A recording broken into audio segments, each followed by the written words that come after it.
सल्लल्लाहु अलैहि वसल्लम के एक सहाबी थे, बेटे रो रहे थे। किसी ने पूछा क्यों रो रहे हैं? फरमाया अल्लाह के खौफ से रोना आ रहा है। पूछने वाले ने पूछा क्या कभी कोई गुनाह हो चुका है, कोई गलती हो चुकी है? तो सामने गंदम का दाना पड़ा था। फरमाया कि इस्लाम लाने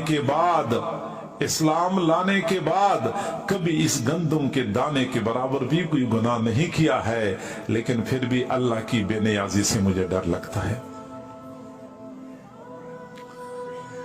और यही खौफ खुदा है जो बंदे को फिर अल्लाह के अजाब से बचाता है, अल्लाह के अजाब से बचाता है। इसी खौफ खुदा की वजह से फिर अल्लाह की रहमतें मुतवज्जे होती हैं। मुस्नद अहमद बिन हंबल की रिवायत है, हुजूर सल्लल्लाहु अलैहि वसल्लम की खिदमत में जिब्राइल हाजिर हुए तो देखा कि हुजूर सल्लल्लाहु अलैहि वसल्लम के पास एक सहाबी बैठे थे, रो रहे थे। जिब्राइल ने पूछा अल्लाह के नबी ये कौन है? ये मेरे सहाबी हैं जो अल्लाह के खौफ से रो रहे हैं। जिब्राइल ने जवाब दिया इन्ना नज़िनु अअमाल बनी आदम कुल्लहा इल्लल बुका। अल्लाह के नबी क़यामत के दिन लोगों के सारे अमाल मीजान के तराजू में तोले जाएंगे, सिर्फ अल्लाह के खौफ से बहाए जाने वाले आंसू नहीं तोले जाएंगे। फ़इन्नल्लाह युत्फ़िउ बिद्दमअतिल वाहिदति बुहूरम मिन नारि जहन्नम। अल्लाह ताला एक आंसू के जरिए जहन्नम की आग के कई समुंदरों को बुझा देता है। एक आंसू आग के समुंदरों को बुझाने के लिए काफी हो जाता है। एक आंसू का अल्लाह के यहाँ ये मकाम और मर्तबा है। सही बुखारी शरीफ की रिवायत है, पिछली उम्मतों में से एक आदमी था जो बहुत गुनाहगार, बहुत बुरा था। वफात के वक्त अपने बेटों को बुलाया, बेटा मैं आपके लिए कैसे बाप साबित हो गया?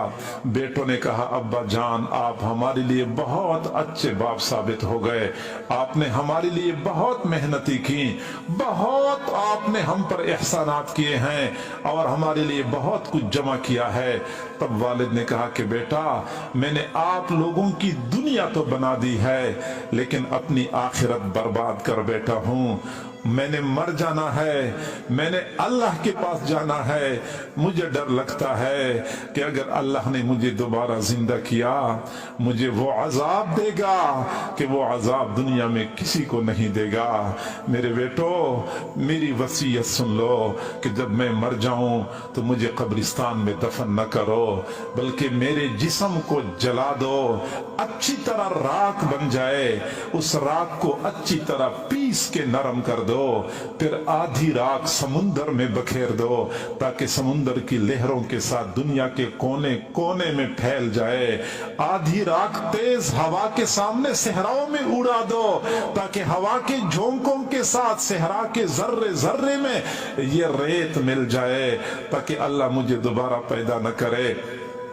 जब वो बंदा फौत हो गया, बेटों ने अपने वालिद की वसीयत के मुताबिक अमल किया और राख बहा दी समुंदरों में, राख को उड़ा दिया हवाओं के सामने। लेकिन अल्लाह के लिए क्या मुश्किल है, पानी को हुक्म दिया राख इकट्ठी कर दो, राख इकट्ठी हो गई। हवा को हुक्म दिया राख इकट्ठी कर दो, राख इकट्ठी हो गई। फिर अल्लाह ताला ने फरमाया कि कुम खड़ा हो जा, इंसान को हुक्म दिया खड़ा हो जा। उसी राख से बंदा फौरन खड़ा हो गया।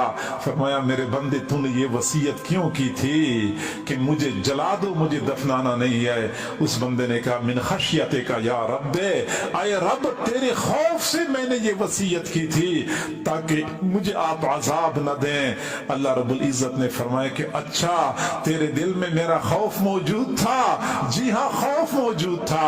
अच्छा फिर मैं तेरी मगफिरत का फैसला कर देता हूं। इसी खौफ और खशियत की वजह से अल्लाह ताला फिर फैसले करते हैं। व अम्मा मन खाफ मकाम रब्बिही व नहा नफ्स अनिल हवा फइन्नल जन्नत हियल मअवा।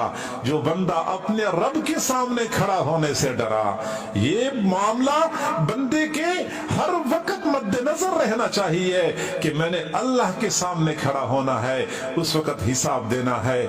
जो बंदा अल्लाह के सामने खड़ा होने से डरा, व नहा नफ्स अनिल हवा, और अपने नफ्स को ख्वाहिशात से रोके रखा, फ़इन्नल जन्नत हियल मअवा, जन्नत उसी का ठिकाना है।